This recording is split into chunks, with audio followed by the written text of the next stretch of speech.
Hi everybody, this is the Baseball Highlight, the amazing, spectacular, terrific, the great one, the People's Champion. Your host, and welcome back to the Baseball 2, and hopefully you like this video. Hit that subscribe button. This has been very quiet, this whole gambling investigation involving the Cleveland Guardians and their closer, Emmanuel Clase. How quickly, amazingly, MLB reacted to putting him on like a restricted list, and of course, we know that the whole situation with Shohei Ohtani, they basically exonerated him very quickly.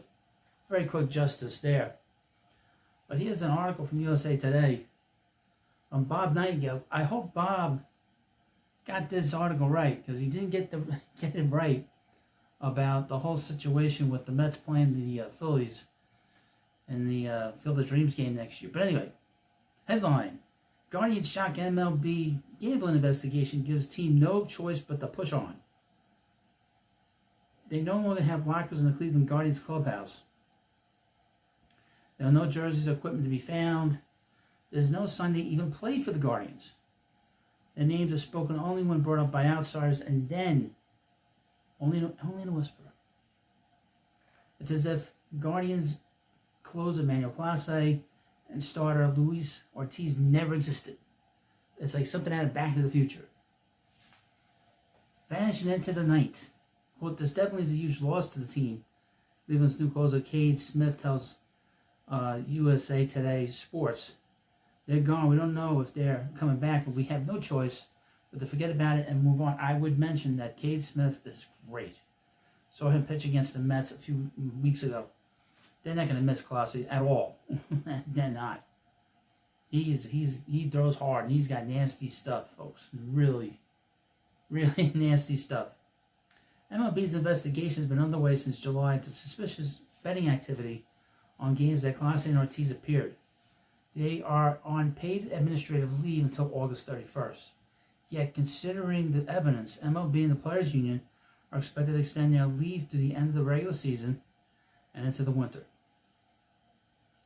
The painstakingly slow process is necessary considering livelihoods are at stake. It's interesting, again, how quickly they exonerated Ohtani, and this involved the Justice Department and a major investigation on the West Coast dealing with gambling and the mafia out there and all these bookmakers.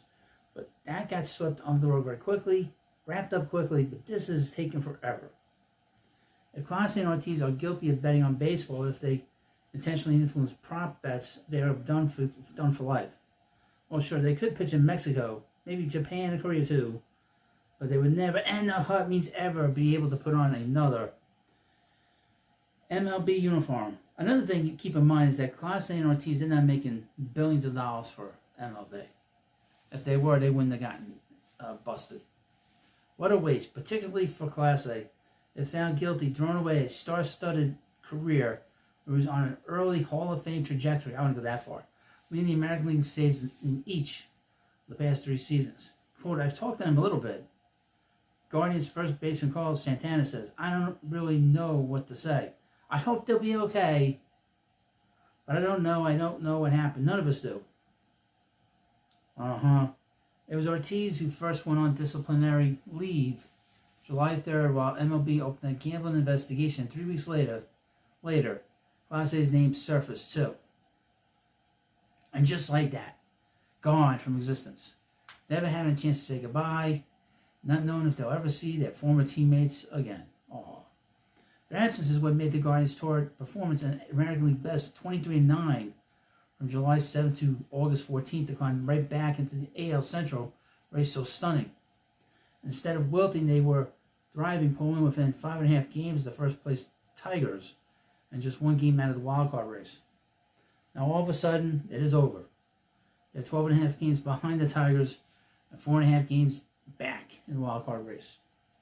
Technically, the Guardians are still alive, but when you lose 7 of 8 games after already enduring a 10-game losing streak, and your new closer blows back-to-back games, there's precious little time remaining to recover. You still got enough time to recover. The Guardians, to their credit, refuse to feel sorry for themselves. They're not blaming the gambling investigation for their downturn spiral. They try to pretend that it's no different than losing a player to injury. Honestly, we've lost a lot of guys in injuries or guys who have been option or whatever. Guardians veteran catcher Austin Hedges says, in baseball, it's not a 26-man roster. It's like a 40 or 50, 60-man roster. Our group of Silvers, whatever 26 we're going to throw out there, we're going to believe in them. The Guardians won't come out and say it publicly, knowing that Clase and Ortiz are innocent until proven guilty. Considering that MLB's investigation into Shohei Ohtani's potential ties with an illegal bookie was cleared in a matter of days, it's rather worrisome that this investigation is still ongoing with no immediate resolution. Now it's the other way around. The fact that it was wrapped up so quickly, that should disturb everybody. Because justice in this country is slow moving.